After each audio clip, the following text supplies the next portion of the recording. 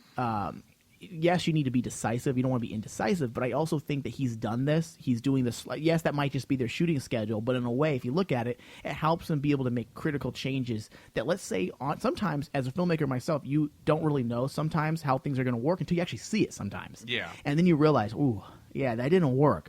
And this actually could help them tell a better story, because they can say, okay, I didn't really like how this is panning out. We haven't shot this yet. We're still in the middle of writing. Let's go ahead and change this. Well, we had this plan, but let's make this work instead. They can even instead of most shows, they film the whole season and they show it, and fans will drop off at some point during the season, like at different points. Whereas this, like, they put out the episodes, they can get fan feedback, and they go, okay, like you said.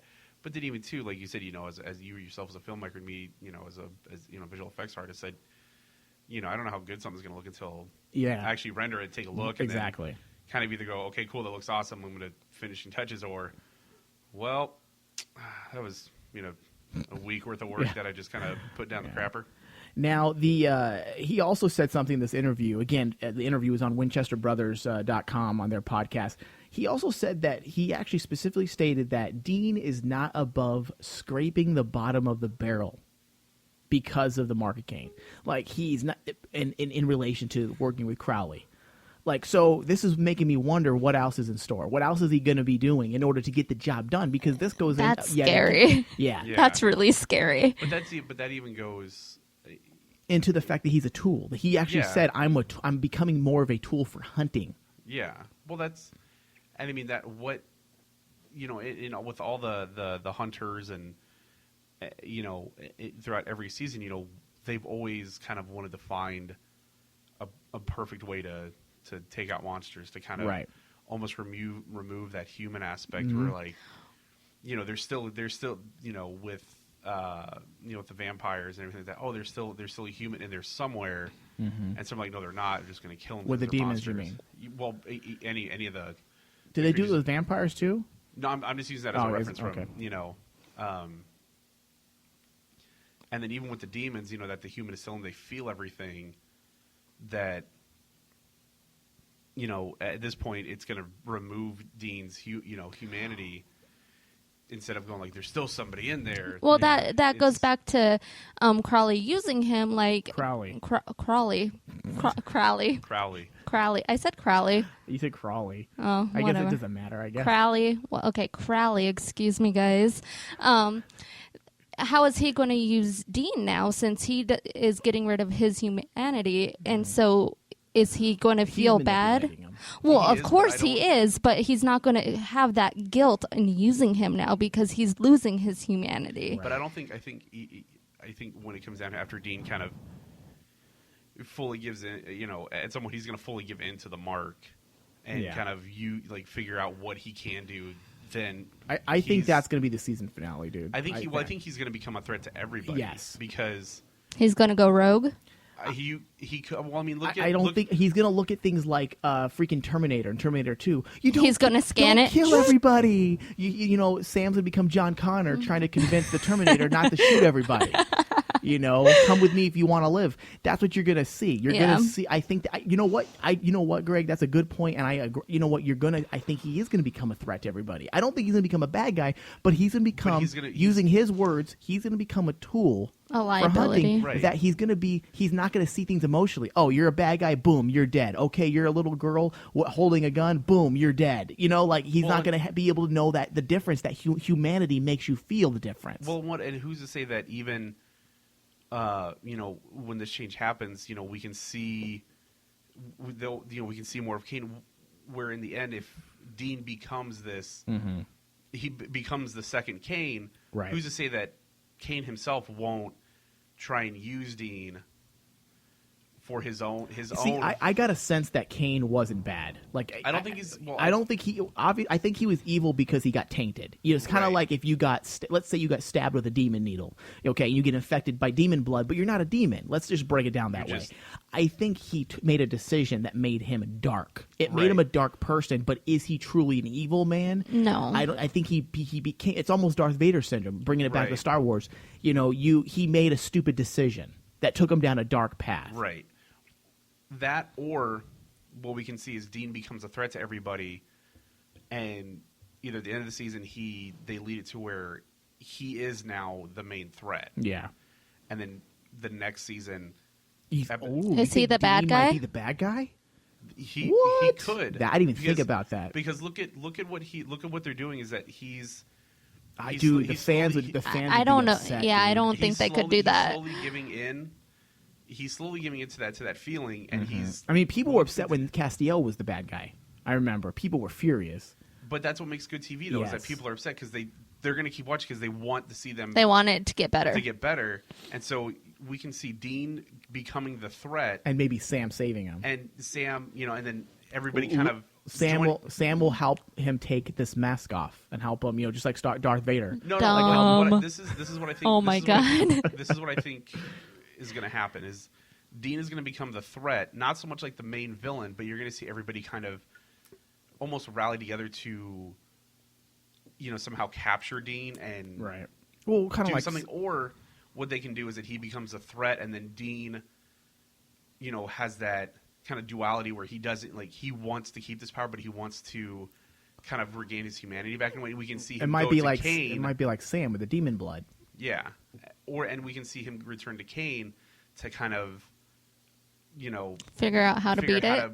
How Cain beat it and how Cain overcame it. Yeah, overcame and everything. So you kind of see or overcame it. Oh, so snaps! So we might have a whole Jedi and Padawan situation going. Yeah, I love it, dude. You just excited me, Greg. No dude, homo. I'm excited here. That was a whole different world that you just discovered. That's exciting, but it's exciting because I would be okay with that. You a world, so stupid. Okay, Aladdin. I think it would be. I think it would be awesome though if we did see something like that and gave Sam a greater purpose. They say, listen, let's say next season is the last season. Hopefully it's not, but let's say next season is last 10 seasons that are done. And make it about Sam saving Dean. And not be a damsel. That's the theme. Sam is saving Dean. And that would be a good way to end it. Yeah. Why not? Why not at the end of the season have Dean become what Cain was, but Dean has is Sam. Right. And it's the same with Cain. Cain had his wife. Mm-hmm. So you're going to see where I think they're not going to repeat that storyline where Dean goes to save Sam from the demons with this new power.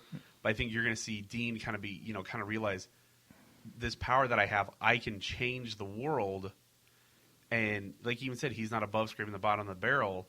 I think once he gets the blade, I mean, we could see him turn on Crowley and take him out. I mean, he's been a thorn in his side for how many? For 6 seasons. 6 seasons now. We can see him, kind of get the blade, and Crowley be like, "Oh, now remember, our deal," and blah blah. And Dean be like, "Yeah, I remember." And then, thump. Yeah. Oh, that'd be horrible. Though. That'd be a terrible way out for Crowley. Yeah. But again, of course, they wouldn't. I think God. That'd be I think God's really going to interfere and save everybody. I've said this from day one since Supernatural, since the end of Supernatural season 5. And I think eventually... But once God comes... Show up? Oh, gosh. All right, you know what? On that note, we need to go to a break, and then we're going to come back for the Troll of the Week. Carry on my wayward son. There'll be peace when you are done. Lay your weary head to rest. Don't you cry no more. This is Michael Flores, and this is just your reminder that you can follow us on Facebook. Go to facebook.com/supernatural the Crossroads. Also, you can find us on Twitter. Go to twitter.com/crossroadspn and get involved with the show. All right. We are back. You can always help us out. If you guys like this show, you guys can always help us out by leaving us reviews on our Stitcher. Just go to stitcher.com and search Supernatural The Crossroads. Add us to your favorites, and then leave us a review. By leaving us a review, it helps us climb the charts. In fact, I didn't get to blow our own trumpet earlier, but we actually surpassed on the charts of Stitcher. We surpassed Kevin Smith's show. Bam! The Smodcast, the Secret Stash, it's called. We actually passed that show, which is a big deal. So thank you guys for giving us reviews. Please keep giving us reviews. Also, we're on iTunes, Supernatural The Crossroads. And leave us reviews there as well. iTunes is a little harder to track how well we do, but if you guys leave us reviews, we'll know that we have some listeners on iTunes. Thank you so much. Okay, getting on to this Troll of the Week. Now hold on, Mike. This is Morgan Freeman. I understand you might be surprised if I show up as God in Supernatural. I mean, now remember, before you die, you see my face, because remember, Mike, Morgan Freeman is God. Thank you. I didn't realize we had God here today. Thank God. Oh. All right, so Troll of the Week. And again, you guys don't know this. Ryan and Thomas and the listeners know that I pride myself on trolling trolls. And I'm going to make it an even better game from now on. Like, I'm actually going to make it a mission to troll trolls. And on this one, I actually posted this on our Facebook and our group. And people were trying to trash talk this lady, which is fine. I kind of feel bad for giving people her name, but I did. I mean, it was I actually looked to see if it was posted publicly, and it was. So because it was posted publicly, and you weren't like a friend of mine, and you were private, I wouldn't post that. But because it was posted, Greg, what does www mean? That means the World Wide Web. Right. So if you post something on the World Wide Web, I'm going to make sure everyone else sees it through my friends as well, if it's a troll post. And they made something. This lady, for no reason, Melissa Atwell, stated, "Dear Supernatural fans," I can hear the condescending oozing out of this post. "Dear Supernatural fans, when does this show get good?" That's all she posted. That's all. It's like the scene from Die Hard with a Vengeance when he walks into Harlem with the sign on him. That's literally just asking for people to just go at you. I mean, that's that's like a comic book fan walking into an anime convention going, "Anime sucks." Yeah. So that troll, I just sliced her. Okay, number two troll is Olga Ichais, I guess how you say it. Somebody was out tweeting saying, okay, this is his response to Supernatural. He was talking to another person who proclaims to be a Supernatural fan, and he says, actually, seasons 4, 5, I don't know what this means. He's all, interesting. And he puts a question mark. SPN. 6, 7, 8, too much shipping, boring. Season 9 for me, 0, as in me no watch. First off, dude, learn how to form a effing sentence. I know it's social media. That broke my brain. Wait, I know. It Chisa? That would be. I thought it was. I read It's it as Chico. Chico. Oh, is it? Oh, I don't see. Oh, is it? Oh, Yeah. I thought it was an E. Sorry, I don't have my glasses on. Which I don't understand because he has the fighting Irish leprechaun. He's confused. He's Irish Mexican. Okay. First off, dude, if you're gonna troll, like, I understand social media and there's typos because social media's done it, but at least form a complete sentence. I don't even understand what. Maybe he wasn't even trolling. So then I wrote, "Oh, that's too bad. Season 9 is shaping out to be really good." I actually addressed him, and he's all, "Oh, that's not what my SBN friends blogged me. They are fed up with Carver ruining the bros' relationship." And then he's all, "Some blogged to me how Carver killed Kevin and ghost him, like Gamble's killed Bobby and ghost him too." Again, I don't understand his choice of words. I get what he's saying, but it's just so broken up. I guess Maybe some BS I can miss. Okay, so first off, the dude's from New Jersey, so already right there, he has no credibility. Oh, simmer down. Do we have New Jersey listeners? I'm talking about just this guy. Okay. But the fact that he can't form a sentence, one, just is I can't. I was going to say that he's maybe foreign. I was giving him that. Listen, I get emails from foreigners all the time, and I can understand what they're saying. This guy is just broken, and they have broken English, but they're forming sentences correctly, and their grammar is correct for the most part. This person is just ignorant, I think, and doesn't know how to write. So he says. So first off, he said some blogged. This is not what my SBN friends are blogging me. First off, it's secondhand knowledge. He's not even watching it for himself. Number one, that is why he's a troll, and that's why I do one slice to his throat. Okay, with my sword. Okay, but he's not dead yet. He's not dead yet, Greg. Torture. And then we have him, and then this is the solidifying right here, his comment. However, he tweets me again, "I am enjoying The Walking Dead this season, so no need to miss SBN. Love Rick and Daryl on #The Walking Dead." And I just finished him off with a death stroke. Because, listen, dude, please do not compare the writing of Supernatural to The Walking Dead. The Walking Dead, and I'm going to go off a little tangent here, The Walking Dead has no story, okay? All it is a bunch of people that walk around. Get lost. They live in a circle.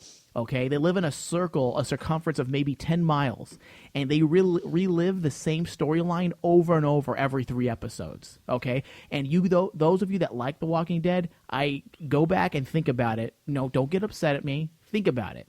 What really has happened in 4 seasons? Okay, I could sum it up. This isn't a Walking Dead show, so I'm not going to get into it. I do watch The Walking Dead every single episode because it has great production, has great acting.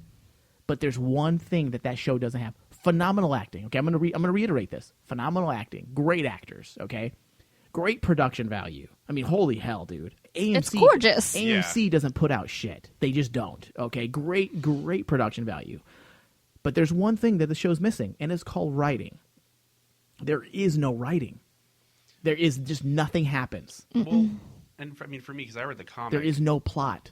I read the comics, so I mean, like, every time I watch, I'm like, I've already read kind of what happens here. Like, I'm not really interested. I mean, I like watching Norman Reedus as Daryl, but that's right. That's I enjoy the show. I do. I'm not saying I don't. I enjoy the show, but I also know I can look at things objectionally, and I'm looking at this objectionally. And The Walking Dead, nothing really happens in the show. You know, yes, it's about the characters, they always say, but really nothing happens with them. They go through the exact same scenarios week after week. You know. Anyways, on that note, sorry, Walking Dead fans. That is our troll segment. That is also the show for the week. Thank you for listening. Thomas and Ryan Denton, Thomas Cowley, not Crowley, Thomas Cowley and Ryan Denton will be back next week. And I thank Greg and Maggie for stepping into the chair so we can put out a bonus show for you guys. Yeah, thank you. If you guys want to be substitutes later down the road, I would appreciate it. It's been fun. All right. People like me, so. Yeah, where can they find you, Greg, on Twitter? On Twitter, it's The Phantom Skull. Okay. All one word, and then that's it. Okay, Maggie. You can find me at Magsy Me. All right, thank you so much. And again, find us on Stitcher, iTunes, search. You little maggot. You are no longer a part of this story. Hey, ass butt.